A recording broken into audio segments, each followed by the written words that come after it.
നമസ്കാരം, ഞാൻ ഷംസുദ്ദീൻ കുന്നത്ത്. മനോഹരമായി സംസാരിക്കുക എന്നത് ഓരോ ആളുകളുടെയും സ്വപ്നമാണ്.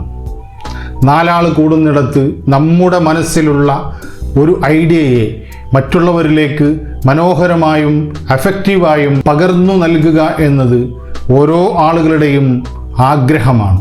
എന്നാൽ പലപ്പോഴും പബ്ലിക് സ്പീക്കിനെ കുറിച്ച് വലിയ ധാരണയില്ലാത്തത് കൊണ്ട് അത്തരം ശ്രമങ്ങൾക്ക് പോലും മുതിരാത്തവരാണ് നമ്മൾ.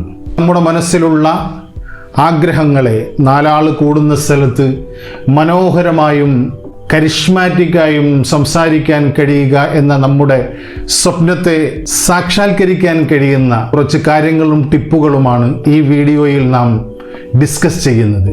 വീഡിയോ മുഴുവനായി കാണുക, ജീവിതത്തിൽ പകർത്തുക. നിങ്ങൾക്കും ഏറ്റവും എഫക്റ്റീവായിട്ടുള്ള ഒരു പബ്ലിക് സ്പീക്കർ ആവാൻ നിങ്ങൾക്കും സാധിക്കും. ഏറ്റവും എഫക്റ്റീവായിട്ടുള്ള ഒരു പബ്ലിക് സ്പീക്കറായി മറ്റുള്ളവരെ ഇൻസ്പയർ ചെയ്യാനും മറ്റുള്ളവരിൽ ഇൻഫ്ലുവൻസ് ചെയ്യാനും നിങ്ങൾക്കും സാധിക്കും. What is public speaking? എന്താണ് പൊതു സംസാരം? എന്താണ് പൊതു സമ്മേളനങ്ങളിൽ, പൊതുവേദികളിൽ എങ്ങനെയാണ് സംസാരിക്കേണ്ടത്? Public speaking is the art of oral communication with one person or many. Public speaking എന്നത് വളരെ എഫക്റ്റീവായിക്കൊണ്ട് ഒരു വ്യക്തിയോടോ ഒരു സദസ്സിനോടോ സംസാരിക്കുന്ന ഒരു കലയാണ്. ഒരു വ്യക്തിയോടോ ഒരു സദസ്സിനോടോ ദിനേന നമ്മൾ നടത്തിക്കൊണ്ടിരിക്കുന്ന എല്ലാ സംസാരവും യഥാർത്ഥത്തിൽ ഒരു തരത്തിലുള്ള പബ്ലിക് സ്പീക്കിംഗ് ആണ്. നമ്മൾ ദിനേന നടത്തിക്കൊണ്ടിരിക്കുന്ന ആശയവിനിമയങ്ങൾ എങ്ങനെ നടത്തണമെന്ന് കൃത്യമായി നമുക്കറിയാം. അത് ഒരാളോടാണെങ്കിലും ഒന്നിലധികം ആളുകളോടാണെങ്കിലും അതെങ്ങനെ നടത്തണമെന്ന് നമുക്ക് കൃത്യമായിട്ടറിയാം. എന്നാൽ ജോലി സ്ഥലത്തോ ഒരു സദസ്സിലോ ഒരു ബോർഡ് മീറ്റിങ്ങിലോ പൊതുവേദിയിലോ ഇത്തരത്തിലുള്ള സംസാരങ്ങൾ പോലും നടത്താൻ നമ്മൾ പലപ്പോഴും ഭയപ്പെടുന്നതാണ് യാഥാർത്ഥ്യം. അത്തരം സന്ദർഭങ്ങളിൽ നമുക്ക് കോൺഫിഡൻറ്റ് വളരെ കുറഞ്ഞു പോകുന്നു. നാം ഇടപഴകുന്ന ഏതെങ്കിലും ഒരു മേഖലയിൽ നമ്മളോട് 4 വാക്ക് പറയാൻ പറഞ്ഞാൽ നമുക്കത് ഒരു വേദിയിൽ കയറാനോ 4 വാക്ക് പറയാനോ മുന്നിലുള്ളവരെ നോക്കി നമ്മുടെ ആശയങ്ങളെ അവർക്ക് പകർന്നു നൽകാനോ ഒക്കെ നമുക്ക് കോൺഫിഡൻറ്റ് കുറഞ്ഞു പോകുന്നു, ആത്മവിശ്വാസം കുറഞ്ഞു പോകുന്നു. നമ്മളാകെ തളർന്നു പോകുന്ന ഒരവസ്ഥയാണ് വരുന്നത്. 4 ആളുകളോട് കൃത്യമായി കാര്യങ്ങളെ സംസാരിച്ച് ഫലിപ്പിക്കാൻ കഴിയുന്ന നമ്മൾ ഒരു വേദിക്ക് മുന്നിലാണ് എന്ന് കാണുമ്പോൾ നാം ഒറ്റയ്ക്ക് നിന്ന് മറ്റുള്ളവരോട്, നമ്മുടെ മുന്നിലുള്ളവരോട് സംസാരിക്കുന്നു എന്ന് തോന്നുമ്പോഴേക്കും നമുക്ക് സ്ട്രെസ്സും നെർവസ്നെസ്സും ഒക്കെ ഫീൽ ചെയ്യുന്നു. കോൺഫിഡൻ്റ് എല്ലാം തകർന്നു പോകുന്നു. എന്നാൽ പബ്ലിക് സ്പീക്കിങ്ങിൽ സ്കിൽഡായിട്ടുള്ള കരിഷ്മാറ്റിക്കായി തങ്ങളുടെ സംസാരത്തിലൂടെ ആളുകളെ വശീകരിക്കാൻ കഴിയുന്ന ആളുകൾ അവരുടെ ജീവിതത്തിൽ ഒരുപാട് ഗുണങ്ങൾ കരഗതമാക്കുന്നു. ഒരു ടീമിനെ നല്ലവണ്ണം ലീഡ് ചെയ്യാനും അവരെ പറഞ്ഞു മനസ്സിലാക്കി തൻ്റെ വഴിയിലേക്ക് ഇൻസ്പയർ ചെയ്യാനുമൊക്കെ ഒരു നല്ല പബ്ലിക് സ്പീക്കർക്ക് കഴിയുന്നു. ഇന്ന് ലോകത്ത് കാണുന്ന എല്ലാ നേതാക്കന്മാരും, എല്ലാ ലീഡർഷിപ്പ് ക്വാളിറ്റിയുള്ള ആളുകളും, എല്ലാ കമ്പനികളുടെ സിഇഒമാരുമൊക്കെ ഉയർന്ന പദവിയിലിരിക്കുന്ന മുഴുവൻ ആളുകളും ഈ പബ്ലിക് സ്പീക്കിങ്ങിൽ എഫക്റ്റീവായിട്ട് കൈകാര്യം ചെയ്യാൻ കഴിയുന്ന ആളുകളാണ് എന്ന് നമുക്ക് മനസ്സിലാക്കാൻ കഴിയും. അതുകൊണ്ട് കൃത്യമായ ധാരണയോടെ, കൃത്യമായ പഠനത്തോടെ, കൃത്യമായ പരിശീലനത്തിലൂടെ നമുക്കും അതുപോലെ വളരെ കൃത്യതയാർന്ന ഭാഷയിൽ മറ്റുള്ളവരെ ഇൻസ്പയർ ചെയ്യാനും നമ്മുടെ ആശയങ്ങളെ മറ്റുള്ളവരുടെ മസ്തിഷ്കത്തിൽ മുളപ്പിച്ചെടുക്കാനുമൊക്കെ നമുക്കും കഴിയും. നമ്മൾ നേരത്തെ പറഞ്ഞതുപോലെ ഒരാളുമായിട്ടോ ഒരു സദസ്സിനോടോ ഒക്കെ കാര്യങ്ങളെ സംവേദിക്കുന്നതിനെ പബ്ലിക് സ്പീക്കിംഗ് എന്ന് പറയുന്നു. എന്നാൽ ഒരു സദസ്സിനോട് സംസാരിക്കുന്ന രീതികളെ നമുക്ക് വ്യത്യസ്തമായിട്ടുള്ള രീതികളെ നമുക്ക് പരിചയപ്പെടാം. ഒന്ന്, മുൻകൂട്ടി തയ്യാറാക്കിയിട്ടുള്ള പ്രഭാഷണങ്ങൾ. ഉദാഹരണത്തിന് ഒരു സെമിനാറിൽ പ്രസംഗിക്കുന്നതിന് വേണ്ടി കൃത്യമായി പഠനം നടത്തി നോട്ടുകൾ തയ്യാറാക്കി അതിനാവശ്യമായിട്ടുള്ള സ്ലൈഡുകളും പവർ പോയിന്റ് പ്രസൻറ്റേഷനും ഒക്കെ തയ്യാറാക്കി അതിനെ ബേസ് ചെയ്തുകൊണ്ടുള്ള, അതിൻ്റെ സഹായത്തോടു കൂടിയുള്ള പ്രഭാഷണങ്ങളെ നമുക്ക് മുൻകൂട്ടി തയ്യാറാക്കിയിട്ടുള്ള പ്രഭാഷണങ്ങൾ എന്ന ഗണത്തിൽപ്പെടുത്താം. മറ്റൊന്ന്, ഒരു അപ്രതീക്ഷിതമായിട്ടുള്ള പ്രഭാഷണങ്ങൾ. നാം പെട്ടെന്നൊരു സദസ്സിലേക്ക് കയറി ചെല്ലുകയും ചർച്ച ചെയ്തുകൊണ്ടിരിക്കുന്ന വിഷയത്തെക്കുറിച്ച് നമ്മുടെ അഭിപ്രായം രേഖപ്പെടുത്താനുമൊക്കെ പറയുമ്പോൾ യാതൊരു ധാരണയുമില്ലാതെ പെട്ടെന്ന് കയറി പ്രസംഗിക്കേണ്ടി വരുന്ന സാഹചര്യം, അതിനെ നമ്മൾ അപ്രതീക്ഷിതമായിട്ടുള്ള പ്രസംഗം എന്ന് വിലയിരുത്താം. പ്രഭാഷണ കലയിൽ ജ്ഞാനമില്ലാത്ത ഒരാൾക്ക്, അതിനെ പരിചയമില്ലാത്ത ഒരാൾക്ക്, വേണ്ടത്ര പ്രാക്ടീസ് ഇല്ലാത്ത, പരിശീലനമില്ലാത്ത ഒരാൾക്ക് അത്തരത്തിലുള്ള സാഹചര്യം വളരെ അപകടകരമായ രീതിയിലാണ് ഫീൽ ചെയ്യുക. കൃത്യമായ പ്രഭാഷണ പ്രാവീണ്യമുള്ള ആളുകൾക്കാണ് അത്തരത്തിലുള്ള സാഹചര്യങ്ങളിൽ അപ്രതീക്ഷിതമായിട്ടുള്ള പ്രഭാഷണങ്ങളെ മനോഹരമാക്കാൻ സാധിക്കുക. മൂന്നാമതായി, എഴുതി തയ്യാറാക്കിയ പ്രസംഗം. വേർഡ് ബൈ വേർഡ് നമ്മൾ എഴുതി തയ്യാറാക്കി അത് നോക്കി വായിക്കുന്ന രീതിയിലുള്ള പ്രഭാഷണങ്ങൾ. നമുക്കറിയാം, ഈ രാഷ്ട്രതലവന്മാരും മറ്റും ഒരു നയപ്രഖ്യാപന രംഗങ്ങളിലുമൊക്കെ കമ്മ്യൂണിക്കേഷൻ മാനേജ്മെൻറ്റ് ടീം തയ്യാറാക്കി കൊടുക്കുന്ന പ്രസംഗങ്ങളെ നോക്കി വായിക്കുന്ന രീതി, സ്ക്രീൻ ഉപയോഗിച്ചിട്ടോ ടെലിപ്രോംപ്റ്റർ ഉപയോഗിച്ചൊക്കെ അതിലേക്ക് നോക്കിക്കൊണ്ട് സദസ്സിനെ അഭിസംബോധനം ചെയ്യുന്ന രീതി എഴുതി തയ്യാറാക്കിയ പ്രസംഗമെന്ന കാറ്റഗറിയിൽ നമുക്ക് പെടുത്താൻ കഴിയുക. നാലാമതായി, മനഃപ്പാഠമാക്കിയ പ്രസംഗം. ഇത്തരത്തിൽ എഴുതി തയ്യാറാക്കിയ പ്രസംഗങ്ങളെ കൃത്യമായി മനഃപ്പാഠമാക്കിക്കൊണ്ട് വാക്കുകളോ വരികളോ തെറ്റാതെ പ്രസംഗിക്കുക, സദസ്സിന് മുന്നിൽ അവതരിപ്പിക്കുക എന്നത് ഇത് നല്ല കോൺഫിഡൻ്റ് ഉള്ള ആളുകൾക്ക് സാധിക്കുന്ന ഒന്നാണ്. കൃത്യമായ ധാരണയോടുകൂടി ലൈനുകൾ തെറ്റാതെ, വരികൾ തെറ്റാതെ, വാക്കുകൾ മാറിപ്പോകാതെ, ഫ്ലോ നഷ്ടപ്പെടാതെ, ആലോചിച്ചെടുക്കാതെ കാര്യങ്ങളെ അവതരിപ്പിക്കാൻ കഴിയുക എന്നത്. നമ്മളെല്ലാവരും പരസ്പരം സംസാരിക്കാനും ആശയങ്ങളെ കൈമാറാനും നമ്മുടെ ഐഡിയകളെ മറ്റുള്ളവർക്ക് പകർന്നു നൽകാനുമൊക്കെ ഏറെ ഇഷ്ടമുള്ള ആളുകളാണ്. ഒരുപാട് സംസാരിച്ചിരിക്കാൻ താല്പര്യമുള്ള ആളുകളാണ്. പക്ഷേ ഒരു സദസ്സിലേക്ക്, ഒരു മീറ്റിങ്ങിലേക്ക് നമ്മളോട് സംസാരിക്കാനോ സദസ്സിനെ അഭിസംബോധനം ചെയ്യാനോ ഒക്കെ നമ്മളെ ക്ഷണിച്ചാൽ സ്വാഭാവികമായും നാം ഭയപ്പെടുന്നു. നെർവസ്നെസ്സും സ്ട്രെസ്സും ഫിയറുമൊക്കെ നമ്മളെ അതിൽ നിന്ന് പിന്നോട്ട് വലിക്കുന്നു. ഇങ്ങനെ പബ്ലിക്കായി സംസാരിക്കാനുള്ള ഭയത്തെ ഗ്ലോസോഫോബിയ എന്നാണ് വിളിക്കുന്നത്. ഈ ഗ്ലോസോഫോബിയ നമ്മുടെ ശരീരത്തിൽ ഒരുപാട് മാറ്റങ്ങൾ ഉണ്ടാക്കുന്നു.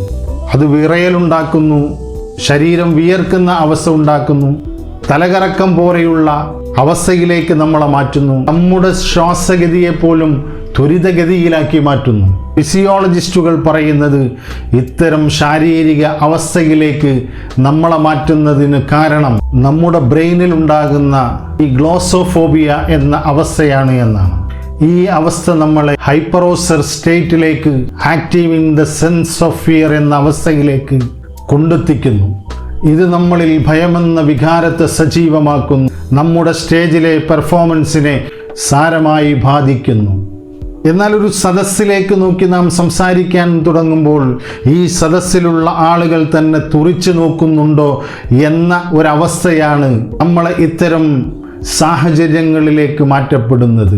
ഗ്ലോസോഫോബിയയെക്കുറിച്ചുള്ള പഠനത്തിൽ ഗവേഷകർ പറയുന്നത്, പണ്ട് കാലങ്ങളിൽ നമ്മുടെ പൂർവികർ ഗോത്രങ്ങളായി താമസിച്ചിരുന്ന കാലത്ത് ശത്രുഗോത്രങ്ങൾ തുറിച്ചു നോക്കിയാൽ ഒരു അപകട സാധ്യത ഉണ്ട് എന്ന് അന്നുള്ള ആളുകൾ മനസ്സിലാക്കിയിരുന്നു. ആക്രമിക്കാൻ വരുന്ന കാട്ടുമൃഗങ്ങളുടെ ബോഡി ലാംഗ്വേജും ഇങ്ങനെ തുറിച്ചു നോക്കുന്നതാണ്. അതുകൊണ്ട് തന്നെ ഈ തുറിച്ചു നോട്ടം നമ്മുടെ ബ്രെയിനിനെ ഫൈറ്റ് ഓർ ഫ്ലൈറ്റ് മോഡിലേക്ക് കൊണ്ടുപോകുന്നു. ഒന്നുകിൽ ഓടി രക്ഷപ്പെടുക, അല്ല എങ്കിൽ പൊരുതി നിൽക്കുക എന്ന ഒരു മാനസികാവസ്ഥയിലേക്ക് കൊണ്ടുപോകുന്നു.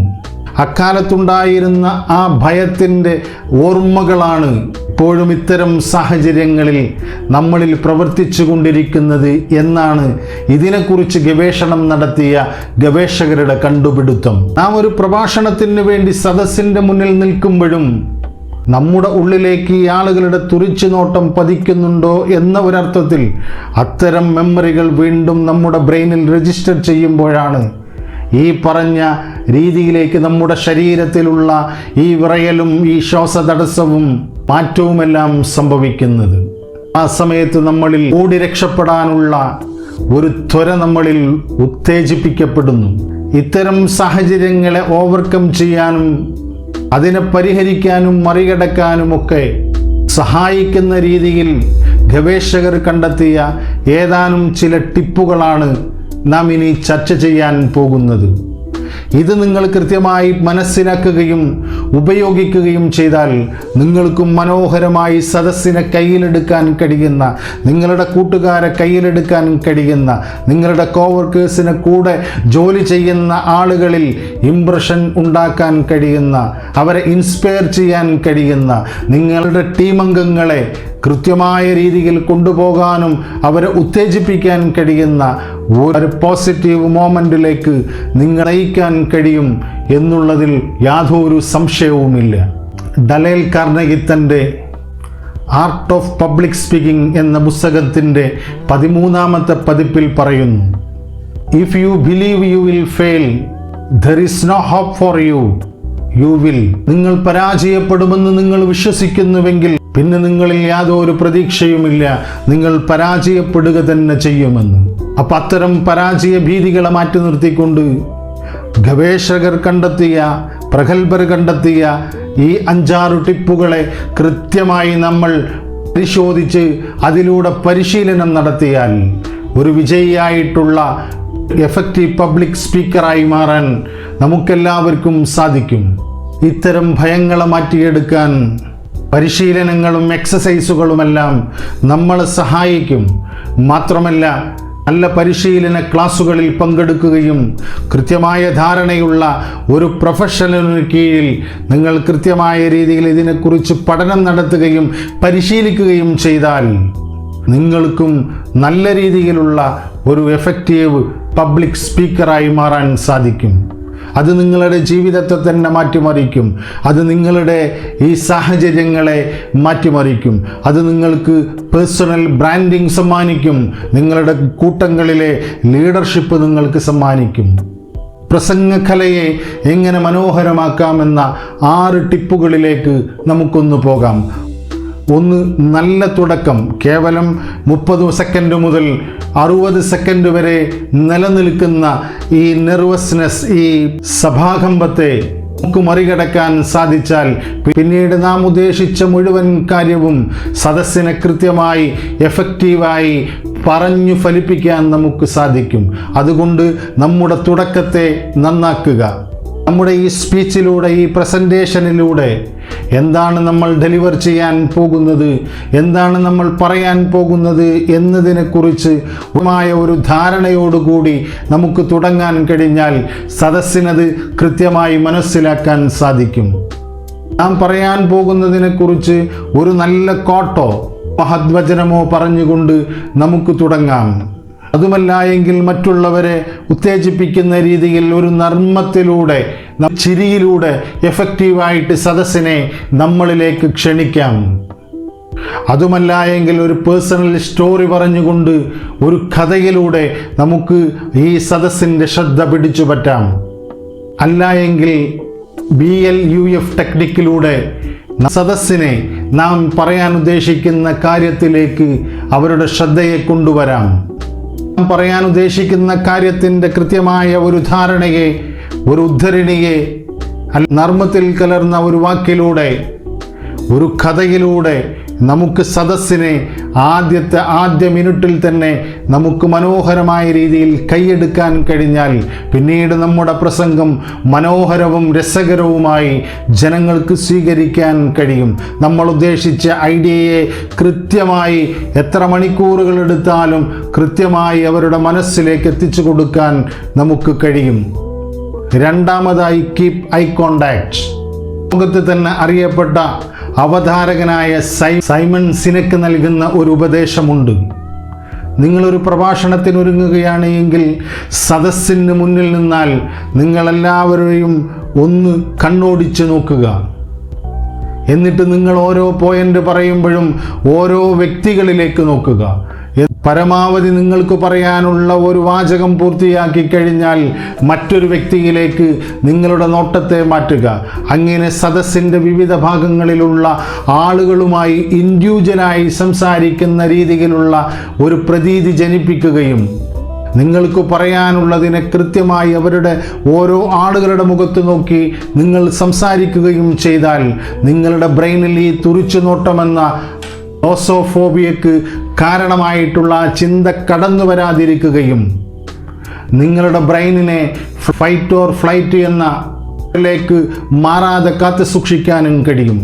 ഓരോ വ്യക്തിയിലേക്കും നോക്കി ഓരോ വാചകങ്ങൾ പറയുകയും ഓരോ വാക്കുകൾ പറയുകയും ആ വാചകം പൂർത്തീകരിച്ചു കഴിഞ്ഞാൽ അടുത്ത വ്യക്തിയിലേക്ക് നിങ്ങൾ നോക്കുകയും അങ്ങനെ നിങ്ങളുടെ നോട്ടങ്ങളെ നിങ്ങളുടെ വാക്കുകൾക്കും വരികൾക്കും അനുസൃതമായി മാറ്റപ്പെടുകയും പിന്നീട് നിങ്ങൾ ഒരു സ്കാൻ ചെയ്യുന്നത് പോലെ സദസ്സിനെ മൊത്തത്തിൽ നോക്കുകയും ചെയ്താൽ എല്ലാവരുടെയും ശ്രദ്ധ നിങ്ങളിലേക്ക് എത്തിക്കാനും എന്നാൽ നിങ്ങൾക്ക് ഒരു സദസ്സിനോട് സംസാരിക്കുന്നു എന്ന ആ ഒരു ഫീൽ വരാതിരിക്കുകയും ചെയ്യും. മൂന്നാമതായി ഇൻവേർഡ്, ഔട്ട്വേർഡ്, ഫോർവേഡ് എന്ന ഫോർമുല കൃത്യമായി ഉപയോഗിക്കുക. ഇത് കൃത്യമായി പ്രേക്ഷകർക്ക് നിങ്ങളുടെ പ്രഭാഷണത്തിൽ നിന്ന് ഒരു പോയിന്റ് രൂപപ്പെടുത്തിയെടുക്കാനും നിങ്ങളെന്താണ് പറഞ്ഞത് എന്ന് കൃത്യമായി അവർക്ക് ഓർത്തെടുക്കാനും കഴിയുന്ന ഒരു മെത്തേഡാണ്. ആദ്യം നിങ്ങൾ എന്താണ് പറയാൻ ഉദ്ദേശിക്കുന്നത്, എന്തുകൊണ്ടാണ് നിങ്ങളിത് പറയുന്നത് എന്ന അതിനൊരു എക്സാമ്പിളായിട്ട്, അല്ല എങ്കിൽ അതേ കാര്യം മറ്റൊരു സ്ഥലത്ത് സംഭവിച്ചതിനെക്കുറിച്ചും പിന്നീടൊരു സൊല്യൂഷനും നൽകിയാൽ ഈ മെത്തേഡിൻ്റെ അടിസ്ഥാന രൂപം പൂർത്തിയായി. ഇത് സ്വാഭാവികമായിട്ടും നമ്മളൊരു മീറ്റിങ്ങിൽ, നമ്മളൊരു അവലോകന യോഗത്തിലൊക്കെയാണ് എങ്കിൽ ഇങ്ങനെയാണ് ഇതിൻ്റെ ആഫ്റ്റർ ആക്ഷൻ, ഇന്നതാണ് നമ്മൾ പ്രവർത്തിച്ചത്, ഇന്നതാണ് അതിൻ്റെ ഫീഡ്ബാക്ക് പറയുന്നു, പോലെയുള്ള മറ്റൊരു ഇൻസിഡൻറ്റ് എന്തായിരുന്നു എന്ന് പറയുന്നു, എന്നിട്ട് അവരതിന് എങ്ങനെയാണ് പരിഹാരം കണ്ടത് എന്ന് പറയുന്നു, ഇനി നമ്മൾ എങ്ങനെയാണ് മുന്നോട്ട് പോകേണ്ടത് എന്ന് പറയുന്നു. എന്താണോ നമുക്ക് പറയാനുള്ളത് അത് പറയുകയും അതോടൊപ്പം ഇതിനൊരു എക്സാമ്പിൾ പറയുകയും ഇനി ആ എക്സാമ്പിളും നേരത്തെ നാം പറഞ്ഞതും കൂട്ടി ഒരു പരിഹാരം നിർദ്ദേശിക്കുകയും ചെയ്താൽ നിങ്ങൾ ആ നടത്തുന്ന അവലോകന യോഗത്തിലെ ഏറ്റവും മനോഹരമായ പ്രസൻറ്റേഷനായി അത് മാറും, ഉപകാരപ്പെടും, ഒരു പ്രൊഡക്റ്റീവായിട്ടുള്ള, ഒരു എഫക്റ്റീവായിട്ടുള്ള പബ്ലിക് സ്പീക്കിംഗായി അത് മാറും. നാലാമതായി നിങ്ങളുടെ ആശയങ്ങളെ കമാൻഡേഴ്സ് ഇൻറ്റൻ്റായി അഥവാ CI ടെക്നിക്കിലേക്ക് നിങ്ങൾ മാറ്റിയെടുക്കുക. അതായത് മിലിറ്ററി ആക്ഷനുകളിലുമൊക്കെ കമാൻഡേഴ്സ് ഇൻറ്റൻറ്റ് എന്ന ഒരു നിങ്ങൾ പറയാൻ ഉദ്ദേശിക്കുന്നതിനെ കൃത്യമായി ഒരാശയമായി പറഞ്ഞ് നിങ്ങളുടെ പ്രഭാഷണത്തിൻ്റെ ഇടക്ക് അത്തരം ആശയങ്ങളെ നിങ്ങൾ കൃത്യമായി ഉപയോഗിക്കുമ്പോൾ നിങ്ങൾ പറഞ്ഞുകൊണ്ടിരിക്കുന്നതിനെ കൃത്യമായി ജനങ്ങൾക്ക് മനസ്സിലാക്കാൻ സാധിക്കും. ഒരു CI എന്നത് ഹ്രസ്വമായിട്ടുള്ള ഒരു പ്രസ്താവനയാണ്. അത്തരം പ്രസ്താവനകളെ നിങ്ങൾക്ക് സ്ലൈഡ് രൂപത്തിലാക്കാനും PowerPoint സ്ലൈഡുകളാക്കി എടുക്കാനും കഴിയും. അങ്ങനെ ഇത്തരം CI പോയിന്റുകൾ നിങ്ങളുടെ പ്രഭാഷണത്തിൻ്റെ ഇടയിൽ നിങ്ങൾ വെക്കുകയാണ് എങ്കിൽ നിങ്ങൾ പറയുന്നതിന് കൃത്തെടുക്കാനും മനസ്സിലാക്കാനും സദസ്സിന് കഴിയും. ഇങ്ങനെ ചെയ്യുന്നത് പ്രേക്ഷകരെ കൃത്യമായി പോയിന്റുകൾ മനസ്സിലാക്കാനും അത് പിന്നീട് ഓർത്തെടുക്കാനും സഹായിക്കും. അതിലൂടെ നിങ്ങളുടെ ചിന്തകളെ, ഐഡിയകളെ അവരുടെ മസ്തിഷ്കത്തിനകത്ത് മുളപ്പിച്ചെടുക്കാൻ സാധിക്കും. അഞ്ചാമതായി നിങ്ങളുടെ ശബ്ദത്തിൻ്റെ ടോണും അതിൻ്റെ പിച്ചും ക്ലിയറാക്കുക. യേൽ യൂണിവേഴ്സിറ്റിയിലെ ഗവേഷകർ നടത്തിയ പഠനത്തിൽ ഒരു പ്രഭാഷകൻ്റെ ശബ്ദ വ്യതിയാനങ്ങൾ, അതിൻ്റെ ടോണുമെല്ലാം ആളുകളിൽ, സദസ്സിലുള്ളവർക്ക് ആ പ്രഭാഷകനെ കുറിച്ചുള്ള ധാരണയും ഇഷ്ടവും വർദ്ധിക്കുന്നതിന് സ്വാധീനിക്കുന്നു എന്ന്. കാരണം വികാരങ്ങളെ പ്രകടിപ്പിക്കാനുള്ള ഏറ്റവും വലിയ ആയുധമാണ് ശബ്ദവ്യതിയാനവും വോയിസ് ടോണുമൊക്കെ. അത് കൃത്യമായി നിങ്ങൾ ഉപയോഗപ്പെടുത്തിയാൽ ഒരുപക്ഷെ നിങ്ങളുടെ മനസ്സിനകത്തെ വികാരമെന്ത്, ചിന്തയെന്ത് എന്ന് പോലും സദസ്സിനു മനസ്സിലാക്കാതെ നിങ്ങളുടെ ശബ്ദവ്യതിയാനത്തിനും അതിൻ്റെ ടോണിനുമനുസരിച്ച് നിങ്ങളെ അവർ വിലയിരുത്തുകയും നിങ്ങളുടെ പ്രഭാഷണത്തെ, പബ്ലിക് സ്പീക്കിങ്ങിനെ മനോഹരമാക്കുകയും ചെയ്യും. ഇങ്ങനെ നമ്മുടെ കൃത്യമായിട്ടുള്ള ടോണും നമ്മുടെ വോയിസ് ടോണും പിച്ചുമൊക്കെ കറക്റ്റാക്കി നമ്മൾ സംസാരിക്കുമ്പോൾ നാം പറയാൻ കഴിയുന്ന ആശയത്തെ അതിൻ്റെ അതേ വികാരത്തിൽ ആളുകൾക്ക് മനസ്സിലാക്കാൻ കഴിയും. അതിലൂടെ നിങ്ങൾ പറയുന്ന ഓരോ പോയിന്റുകൾക്കുമനുസരിച്ചുള്ള ശബ്ദവ്യതിയാനങ്ങൾ വരുത്തി ഉറപ്പിച്ചു പറയേണ്ടതിനെ ഉറപ്പിച്ചു പറയുകയും വൈകാരികമായി പറയേണ്ടതിനെ വൈകാരികമായി പറയുകയും ചെയ്തുകൊണ്ട് നിങ്ങൾക്ക് മാസ്മരികമായിട്ടുള്ള അവതരണത്തിലൂടെ ജനങ്ങളെ കയ്യിലെടുക്കാനും അവരുടെ അംഗീകാരം നേടാനും അവരുടെ കയ്യടി നേടാനും സാധിക്കും. ആറാമതായി നമ്മുടെ ബോഡി ലാംഗ്വേജ്. നമ്മൾ പ്രസംഗിക്കുന്ന സമയത്ത് നാം നിൽക്കുന്ന നിൽപ്പിനെ, നമ്മുടെ അന്യഭാഷകളെ, നമ്മുടെ മുഖഭാവങ്ങളെ എല്ലാം കൃത്യമായി ശ്രദ്ധിച്ചും പരിശീലിച്ചും നാം നടത്തുന്ന പ്രഭാഷണങ്ങൾ മനോഹരമാകും. സംസാരിക്കുന്ന സമയത്ത് എവിടെയെങ്കിലും ചാരി നിന്നുകൊണ്ടോ ഏതെങ്കിലും ഒരു പ്രത്യേക പൊസിഷനിൽ നിന്നുകൊണ്ടോ അല്ലാതെ, പാൻറ്റിൻ്റെ പോക്കറ്റിലോ മറ്റോ കൈയിട്ടുകൊണ്ടോ അല്ലാതെ, ഉപയോഗിക്കേണ്ട സമയങ്ങളിൽ നമ്മുടെ കൈകളും നമ്മുടെ എക്സ്പ്രഷൻസും ഒക്കെ കൃത്യമായി ഉപയോഗിച്ച് നാം പറയാൻ ആഗ്രഹിക്കുന്ന ഐഡിയയുടെ, നമ്മുടെ ചിന്തകളുടെ വൈകാരികമായ ബോധം കൂടി ജനങ്ങളിലേക്ക് പകർന്നു നൽകിയാൽ നിങ്ങൾക്ക് നല്ലൊരു പ്രഭാഷകനായി മാറാൻ കഴിയും. വീഡിയോയുടെ നീളം കൂടുമെന്ന് ഭയപ്പെട്ടുകൊണ്ട് നാം ഈ വിഷയത്തെ തൽക്കാലം ഇവിടെ ചുരുക്കുകയാണ്. ഇനിയുള്ള കുറച്ച് ടിപ്പുകൾ അടുത്ത വീഡിയോയിൽ നൽകാമെന്ന ഉറപ്പോടുകൂടി നിങ്ങളെല്ലാവരും ഇത് കാണുക, പരിശീലിക്കുക. പബ്ലിക് സ്പീക്കിംഗ് രംഗത്ത് കൃത്യമായ പഠനത്തിലൂടെ, പരിശീലനത്തിലൂടെ നിങ്ങളും നിങ്ങളുടെ മേഖലകളിൽ വിജയിക്കുക എന്ന് ആശംസിച്ചുകൊണ്ട് നിർത്തുന്നു. നന്ദി, നമസ്കാരം.